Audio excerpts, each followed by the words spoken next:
칠판 볼게요. 자, 우리 효소를 저번에 배웠었는데, 맞죠? 효소 소개까지 했죠? 효소는 요딴 효소가 있다. 그렇죠? 무기촉매, 생체촉매, 이런 분류도 해주고 그랬잖아요. 자, 오늘 그 효소의 특성을 배울 건데, 효소는 어떻게 해서 화학 반응을 촉진시키냐, 바로 그 내용이었어요. 여기 반응물들이 이렇게 모여서 놀고 있는데, 너네 생성물로 바뀌어야지 뭐하고 있는 거야? 그럼 반응물들이 뭐라 그래요? 저희들 이만큼을 넘어가야 생성물이 될 수 있기 때문에 너무 힘들어요. 그죠? 하지만 가끔씩 움직이다가 퉁 부딪혀가지고 넘어가는 경우도 있어요. 그래서 반응물이 생성물이 되는 경우도 있지만 이 에너지가 너무 커서 반응이 잘 안 일어나.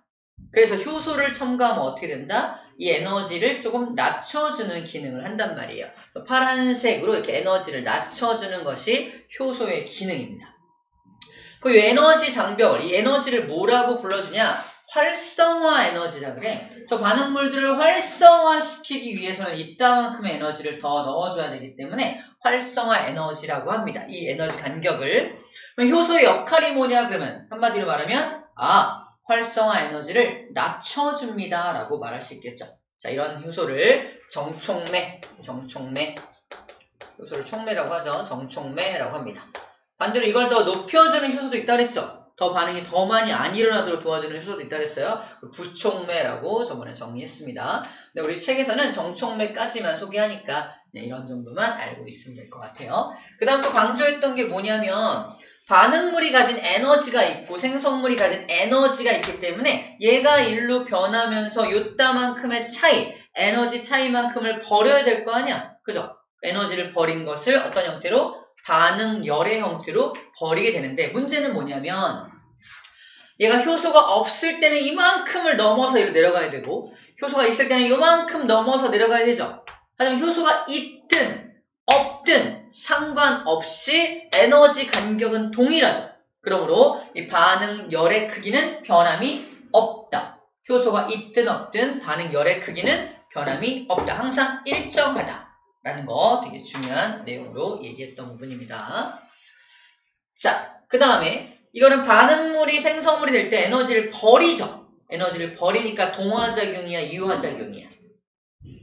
이화작용입니다. 동화작용하면 뭐가 떠올라야 돼? 광합성 같은 거, 에너지 흡수해야 되는 거. 근데 얘는 에너지를 오히려 방출하고 있으니까 광합성의 반대적인 세포 호흡이라던가 이런 뭔가 분해하는 과정이 되겠죠. 이화작용이 됩니다. 동화작용 그래프는 어떻게 되느냐? 또 하나 볼게요. 이게 동화작용의 그래프입니다. 보세요. 좀 달라. 동화작용은 반응물의 에너지가 작고 생성물의 에너지가 높죠. 에너지 흡수해야겠네. 그죠? 에너지 흡수하는 과정입니다. 근데 문제는 뭐냐면 이 반응물들이 놀고 있을 때 생성물이 되려면 얼마만큼의 에너지가 필요해? 이따만큼의 에너지가 필요하잖아. 그죠? 그래서 이만큼이 활성화 에너지입니다. 활성화 에너지. 되게 에너지가 많이 필요하죠. 그래서 에너지를 좀 흡수해야 저게 가능한 거야.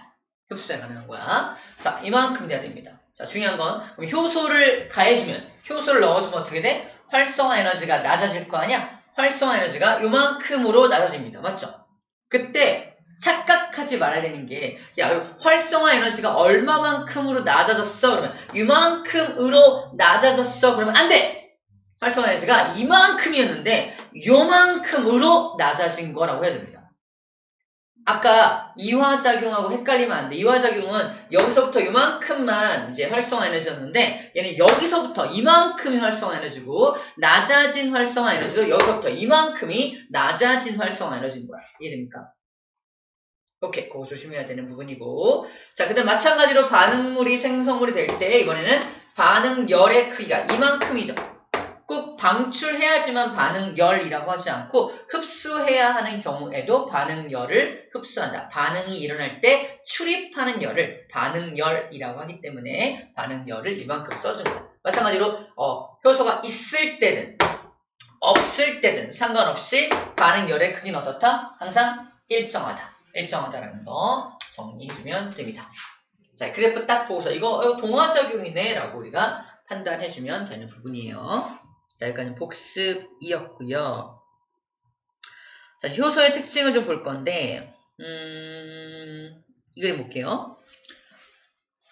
예를 들어서 우리가 잘 알고 있는 효소 중에 아밀레이스라고 알아요? 안 난 뜻이죠? 이상한 소리 했어. 애교인가요? 아무튼 아밀레이스라는 효소가 있는데 아밀레이스라는 효소는 뭘 분해하는 녀석이다? 탄수화물만 분해해요. 탄수화물만 분해합니다. 영어를 잘 못하지만 ONLY 오른니 미안해요. 온니 자, 요것만 분해하잖아, 그지? 무슨 말이냐? 아밀레이스는 얘만 분해합니다. 이유가 뭐냐면 탄수화물의 모양이 요딴 모양을 하고 있다면 아밀레이스의 모양은 걔를 딱 맞춰주기 위해서 요딴 모양으로 생겼다는 얘기예요. 딱 이게 입체 구조가 딱 맞아야지만 얘가 얘를 인식해서 분해할 수 있다는 겁니다. 이해됩니까? 그래서 얘가 얘만 분해하는 이유가 바로 이런 이유 때문이다. 그림상으로는 그렇습니다. 자, 탄수화물은 요 녀석이 탄수화물이고요. 아밀레이스란 효소는 요 녀석이 아밀레이스란 효소죠. 효소 그리고 탄수화물. 이 탄수화물이라는 녀석, 즉 분해될 녀석.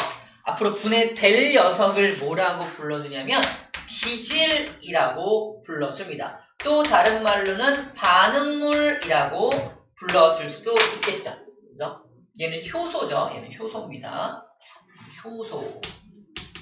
효소가 돼서 딱 완벽하게 결합한 요 모습, 결합한 이 모습을 우리는 뭐라고 불러주냐면 이거를 효소랑 기질이 붙어있죠.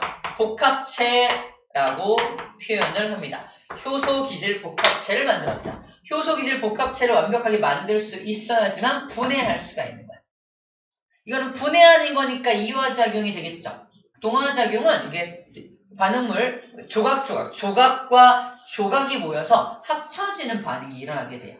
근데 이거는 분해하는 거니까 커다란 덩어리가 와서 양쪽으로 부드득 부서지게 되겠죠. 이렇게 따다다닥 부서뜨리는 역할을 하게 됩니다. 만약에 내가 다른 걸 준비해, 탄수화물 말고 이번 단백질을 준비해보자. 단백질의 모습은 어떻게 생겼나 봤더니 단백질은 요딴 식으로 생겼어. 이거 야, 얘 좀 분해해줘. 아밀레이스 얘도 좀 분해해봐. 분해할까 못할까? 분해 못하겠죠. 이게 맞지가 않아, 그치? 이런 분해를 못하는 거야. 다시 말해서 아밀레이스라는 효소와 단백질이라는 기질은 복합체를 형성할 수 있니 없니? 없습니다. 라고 말해주는 겁니다.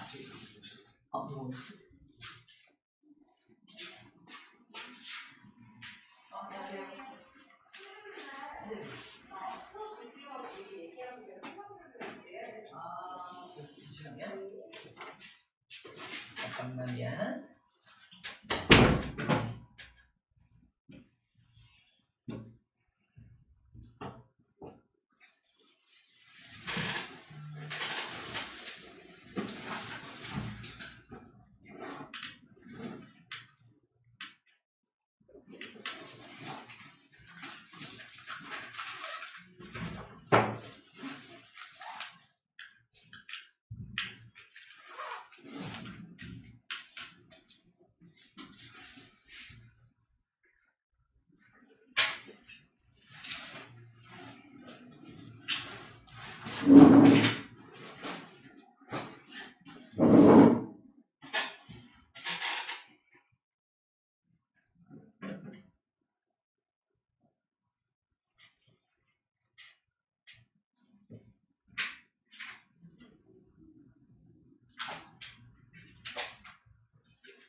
그래서 이렇게 여기 나있다.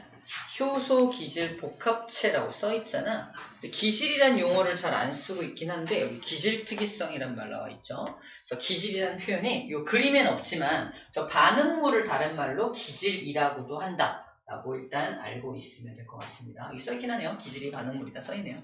그래서 기질이 딱 효소랑 맞아야 됩니다. 맞아야 쓸 수 있어요. 입체 구조가 딱 맞아야지만 반응이 일어난다. 라고 합니다. 용어적으로 그러면 아밀레이스는 only 얘하고만 반응하잖아. 다른 거하고는 반응하지 않지. 그냥 특이한 거야. 쌤이 누구만 좋아해? 다 좋아하지 않고 누구만 좋아해? 좋은 애가 아니다. 특이성이 있다는 말은 특이성이 있다라는 말이 뭐냐면 걔는 그것만 좋아해. 걔 특이하게 걔는 그것만 좋아해. 이게 특이성이거든. 특이하지 않다는 걸 비특이성이라고 하는데 걔는 뭐 다 좋아할 경우 걔만 좋아하지 않고 다 좋아할 경우는 비특이성이라고 말합니다. 다시 말해서 기질 특이성이라는 말이 나와 있는데 only 걔하고만 반응하는 것을 다른 말로 뭐라고 한다? 기질 특이성을 가진다라고 표현합니다. 다시 말해서 효소의 특성이 뭐냐? 첫 번째, 효소는 딱 자기한테 맞는 기질만 분해를 시켜요. 기질 특이성을 가져요 라고 표현하는 겁니다. 기질 특이성을 가져요 라고 표현하게 되는 거예요. 자, 두 번째 특징이 뭐냐면 이거 지금 이게 설명 중이야. 두 번째 특징이 뭐냐면 봐봐. 효소하고 반응물이 딱 반응을 했어요. 그래서 반응물을 생성물로 툭툭 쪼갰죠. 근데 이 효소는 지금 모양이 바뀌었어 안 바뀌었어? 전혀 바뀌지 않았죠. 얘만 퉁퉁 내보내버리고 다시 효소는 또 기다려. 또 다른 또 다른 탄수화물이 올 때까지 또 기다리는 거야.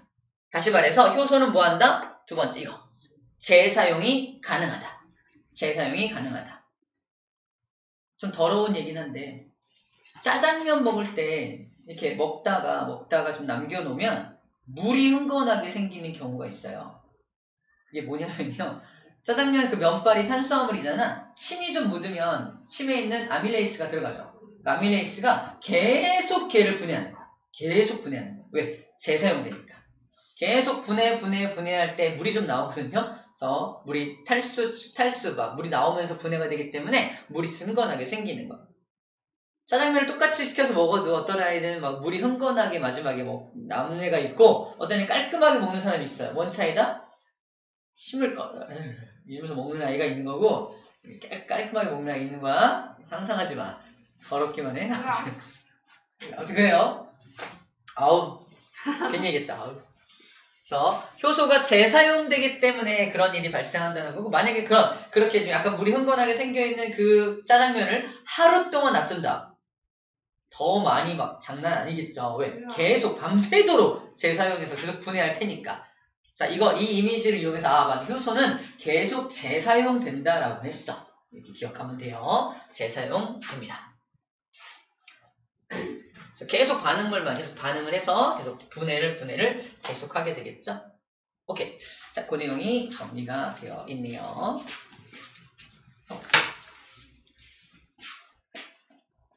자, 그러면 여기 있는 요 단백질은 이 단백질을 분해하는 효소가 따로 있겠죠. 요 모양과 꼭 맞는 단백질 분해 효소가 예를 들어 요딴 모양의 어떤 효소가 있겠네요. 그죠? 이런 효소. 이 효소는 그래서 단백질만 분해하는 효소가 되겠죠. 예를 들어 펩신이나 트립신 같은 것들이 이런 효소가 되겠네요.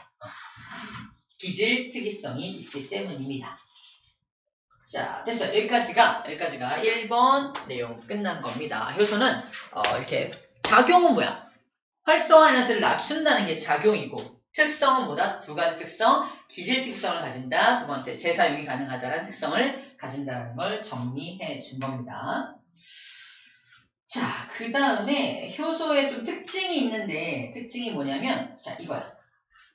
자, 효소는 단백질로 만든다.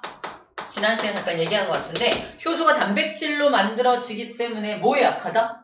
온도에 약합니다. 그래서 우리가 40도 넘어가면 50도 가까이 되면은 효소가 죽어버려. 효소가 죽어버리면 탄수화물 분해할 수 있어 없어? 단백질 분해할 수 없죠. 그러니까 아무리 음식을 먹어도 소화가 안 돼.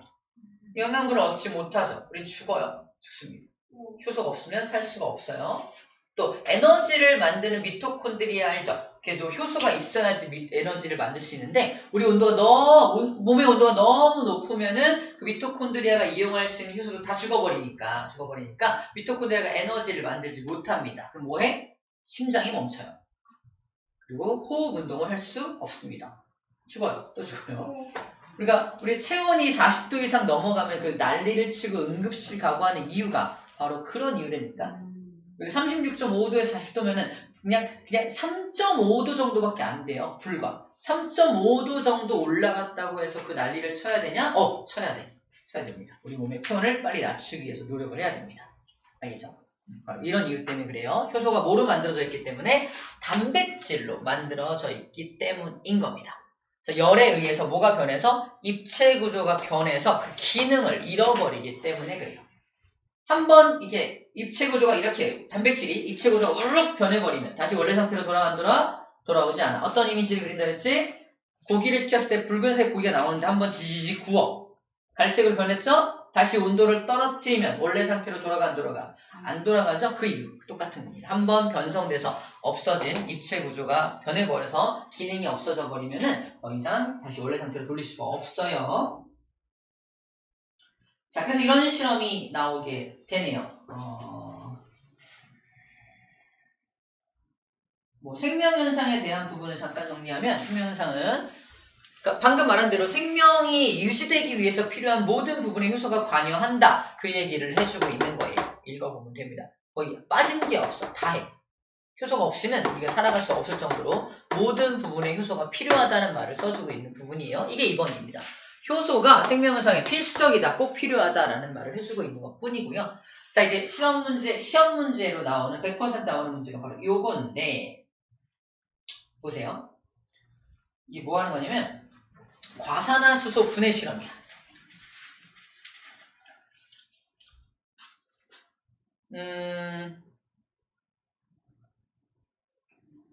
쌤이 화재 현장에 이제 화재가 막 나서 소방관들도 너무 뜨거워서 침투를 못하는 곳에 내가 침투를 했어요. 우와. 약간의 픽션입니다. 침투를 했는데 사람들이 막 쓰러져 있고 그런 거야. 쌤이 다 이렇게 들쳐 안아가지고 금고 같은 게 있어서, 큰 금고가 있어서 그 금고 같은 데 사람을 다 눕혀놓고 금고문을 닫아서 화재를 피했어요. 근데 금고 아니다 보니까 어때요?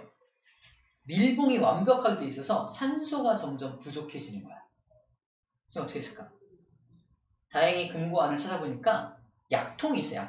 약통에서 과산화수소가 있길래 과산화수소를 꺼내다가, 과학선생님이잖아. 과산화수소를 이렇게 통에다 받아가지고 쌤이 약간 여기를 좀 찢어요. 살짝 찢어가지고 피를 냅니다. 피를 내가지고 과산화수소에다가 뚝뚝뚝뚝 떨어뜨려요. 그랬더니 부글부글 하면서 뭐가 발생되었을까? 산소가 발생이 돼요. 그래서 거기는 모든 사람들을 살리고 영웅이 되었다는 이야기야. 내 이야기일까? 아니겠죠. 아무튼 바로 과산화수소를 분해하면 산소가 발생될 수 있다는 얘기인데, 그때 필요한 게 피 속에 들어있는 어떤 그 효소 때문에 그런 거야. 그 효소의 이름 기억해야 돼. 카탈라아제입니다. 카탈라아제가 어딨냐? 여기다. 카탈라아제가 카탈레이스다. 같은 말이야. 아밀레이스가 아밀라아제죠. 그래서 카탈레이스, 아제 같은 말이야. ASE라는 뜻이 뭔가를 분해하다라는 뜻을 갖고 있어요. 전미사로. 그래서 아제라고 읽기도 하고요. 내가 말할 때 웃기다. 난 아제 아니야. 아제라고 읽기도 하고요. 에이스라고 읽기도 하는 거예요. 그래서 아밀레이스 또는 아밀라아제라고 읽는 게 똑같은 ASE를 읽는 방법 중에 하나인 겁니다. 같은 말이야. 요즘 약간 레이스 이렇게 읽는 추세로 바뀌었어요, 좀. 자, 카탈레이스가 바로 그 과산화수소를 분해하는 효소입니다. 자, A하고 B하고 C한테 세 개 다 과산화수소를 다 집어넣어요. 과산화수소의 화학식은 H2O2가 바로 과산화수소입니다. 과산화수소를 넣어놓고 여기다가 카탈레이스란 효소를 가미하게 되면은 이게 물과 산소로 분해가 돼요. 물론 산소는 이게 두 분자가 필요하겠죠. 산소가 되면 H2O가 그래서 두 세트가 나오게 되고 떨어져 나온 두 개의 산소가 O2로 발생이 되게 되는 겁니다. 근데 효소가 필요하다라는 말을 해주고 있는 거예요. 아하, 그래서 산소가 발생되고 물이 생겨나는구나 라는 겁니다. 그때 카탈레이스를 가진 물질이 누구다? 감자 조각과 생간 조각. 생간이요, 생간. 삶지 않은 간, 생간. 삶아버리면 온도 때문에 죽어버리잖아, 카탈레이스가. 그러니까 감자 조각, 생감자 조각과 생간 조각을 집어넣어야 돼요. A는 대조군으로 아무것도 집어넣지 않은 녀석이고요. B하고 C한테 감자 조각과 생간 조각을 넣었더니 둘 다 부글부글 끓고 있죠. 뭐가 발생되고 있는 거야? 산소가 발생이 되고 있는 거야. 좀 더 많이 부글 끓는 게 누구야? 얘죠. C. 그죠? 얘가 더 많이, 그러니까 생간 조각에 카탈레이스가 좀 더 많이 들어있다는 뜻이 되겠네요. 감자 조각에도 들어있지만. 오케이. 자, 그럼 여기서 A. 과산화수소는 그러면 A 시험관에서는 기포가 발생이 돼야 안 돼? 안 되고 있죠. 하지만 아예 안 된다라고 말하면 또 안 돼요. 이게 뭐라고 써있어요? 과산화수소는 자연적으로 분해가 되긴 되죠. 하지만 속도가 매우 느리기 때문에 기포가 발생되지 않는 것처럼 보이는 거예요.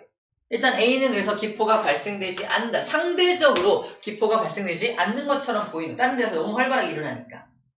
아예 안 되는 건 아니기 때문에 좀 학교 선생님한테 좀 확실하게 물어볼 필요가 있어요. 이거 안 된다, 안 나온다고 해야 되나요? 아니면은 그래도 반응이 일어나긴 일어나는 거라고 해야 되나요? 라고 약간의 힌트를 좀 얻어야 됩니다. 선생님마다 가치관이 달라. 일어나는 거잖아, 이것도. 이렇게 하는 선생님이 있고, 아, 이건 안 일어나는 거라고 봐도 괜찮아. 라고 하시는 분들도 있기 때문에 확인을 해야 되는 부분입니다. 자, B하고 C에서 이제 기체가 나오는데 기체를 모아다가 꺼져가는 향불을 갖다 대면 어떻게 될까? 다시 확 불이 붙어요. 이유가 뭐지? 산소이기 때문에 그 기체 이름이 산소이기 때문에 다시 불씨가 살아나는 걸 알 수가 있습니다. 기포가 산소라는 사실을 알 수가 있게 되는 겁니다. 자, 즉 효소가 있는 것들은 효소는 생체 촉매로 작용을 해서 활성화 에너지를 낮추어서 반응이 빠르게 일어나게 도와주는 것이 바로 B와 C에서 일어나는 것입니다. 오케이, 이렇게 정리하면 되겠어요. 실험을 좀 바꿔서 어떻게 한다? 생간이 아니라 삶은 간 또는 가열한 간 이걸 집어넣으면 C에다가 삶은 간을 넣으면 반응이 일어나 안 일어나? 반응 안 일어나겠네. 누구처럼? A와 똑같겠죠? A랑 똑같이 반응이 안 일어나겠네요. 마찬가지 감자 조각도 삶아버리면 더 이상 반응이 일어나지 않게 되겠네요. 그죠?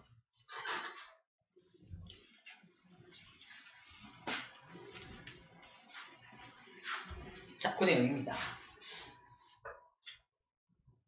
자, 같은 실험인데 과산화수소 갖다 놓은 다음에 여기는 증류수를 거기다 붓고요. 얘는 증류수 대신에 감자즙을 붓습니다. 감자즙 안에 뭐가 들어있다? 카탈레이스가 들어있겠죠. 여기서 산소가 발생이 돼서 풍선이 푹 부풀어 오르는 걸 볼 수가 있겠네요. 산소가 되겠죠. 원리는 같은데 다른 실험들입니다. 마지막 효소의 활용. 자, 결론부터 말하면 효소는 몸 안에서만 이용되는 것이 아니다. 맞아요. 몸 밖에서도 이용이 된다. 봐봐. 일상생활에 생활용품 만들 때도 효소가 이용된다니까. 생활용품. 효소 치약, 효소 세제, 효소 화장품 들어본 적 있나요? 효소가 들어있어, 그 안에. 효소가 들어있는 세제, 화장품, 치약 같은 것들도 팔고 있습니다. 인체 밖에서도 작용이 되겠죠. 발효식품도 인체 안에서 만드는 게 아니잖아. 그죠? 밖에서 만들어서 먹는 거잖아. 그치? 그래서 김치, 된장, 치즈, 포도주 모두 효소가 활용된 식품들입니다. 식혜 만들 때도 엿기름 안에 아밀레이스라는 효소를 이용하게 되는 거고요. 천연 연육제는 뭐야? 우리 고기를 부드럽게 하기 위해서 키위즙이나 막 과일 갈아서 막 넣잖아. 배즙 가서 막 넣고. 파인애플도 마찬가지. 거기 안에 이 고기를 연하게 해주는 어떤 효소가 들어있어요. 그 연하게 해주는 그 물질을 연육제, 고기육 연하게 한다. 고기를 연하게 해주는 제라고 연육제라 불러주는 거예요. 의학 분야에서도 의약품을 만들거나 우리 소화제도 이 안에 효소가 들어있는 거야. 소화제 알약으로 먹잖아. 효소가 들어있는 거예요. 뭐 생체 밖에서 이용되고 있다는 걸 알 수 있네요. 혈전 용해제, 그다음에 의료기기에도 효소를 이용한 의료기기가 있습니다. 요검사지, 혈당 측정기. 그러니까 오줌을 여기다 이렇게 길쭉한 어떤 시험지에다가 오줌을 묻히면은 여기 효소가 묻어 있어가지고 효소하고 반응을 하는지 안 하는지 통해서 오줌 속에 당 성분이 있는지, 단백질 성분이 있는지 이런 요검사를 할 수 있고요. 혈당 측정기도 마찬가지로 이 안에 이 오줌 속에 또는 피 속에 당분이 얼마 들어있냐에 따라서 색깔이 좀 달라지는 그런 효소를 이용해서 측정기를 만들기도 합니다. 섬유, 의료, 가죽 등의 화학제품 생산할 때도 효소를 이용하고 있고요. 효소를 이용해서 청바지를 탈색하기도 한다고요. 청바지 탈색하는 거. 환경 분야에서도 폐수를 정화하거나 바이오 에너지를 생산할 때 효소를 이용할 수 있다. 효소가 굉장히 많은 분야에서 이용된다. 생체 밖에서도 이용이 된다라는 정도 정리해주면 될 것 같습니다. 바이오 에너지 그거 아니에요? 그 옥수수. 맞아요. 옥수수를 발효시켜서 에탄올을 얻는 게 있어요. 우리 옥수수를 발효시켜서 알코올을 얻는 경우가 있습니다. 우리 알코올은 되게 연료로도 이용될 정도로 되게 유용하잖아. 근데 이제 그 에탄올을 만들 때 이 바이오 에너지, 즉, 사탕수수라던가, 또는 아까 말한 옥수수 같은 걸 이용해서 만들기도 합니다. 요즘. 이용 분야가 많죠. 네. 자, 문제 마무리해 볼게요. 문제 마무리해 봅시다.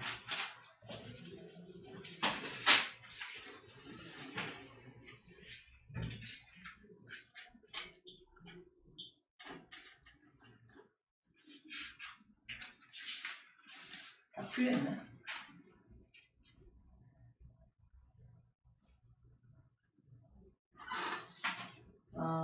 잠깐만. 우리 여기 잠깐 설명 하나 좀 더 할게요. 마무리 문제 오른쪽에 비법 특강이라고 있죠. 거기 보면은 이런 그래프가 나옵니다. 이거 다 하고서 문제를 풉시다. 자, X축에 뭐라고 써있냐면 반응물의 농도라고 써있고요. Y축에 반응 속도라고 써있는데 어떤 반응 속도? 초기 반응 속도라고 써있어요. 뭔 소리냐면 지금 효소가 하나, 둘, 셋, 넷, 다섯, 6개의 효소가 기다리고 있어. 그치? 효소는 재사용 가능하다고 했죠. 근데 기질이 하나 등장합니다. 즉 반응물이 등장해. 반응물이 쬐끔 있어. 바로 이 상황이야. 가 상황. 반응물이 쬐끔밖에 없으니까 얘네들이 반응하겠죠. 효소랑 반응해서 반응 속도 2가 되겠네요. 반응 속도 2를 어떻게 표현한 거야? 이렇게 반응 속도 2야 라고 표현한 거야. 2야. 그죠? 하나밖에 없었다면 반응 속도는 1밖에 안 됐겠죠. 그죠? 그래서 1일 때 반응 속도보다 2일 때 반응 속도가 좀 더 크겠네요.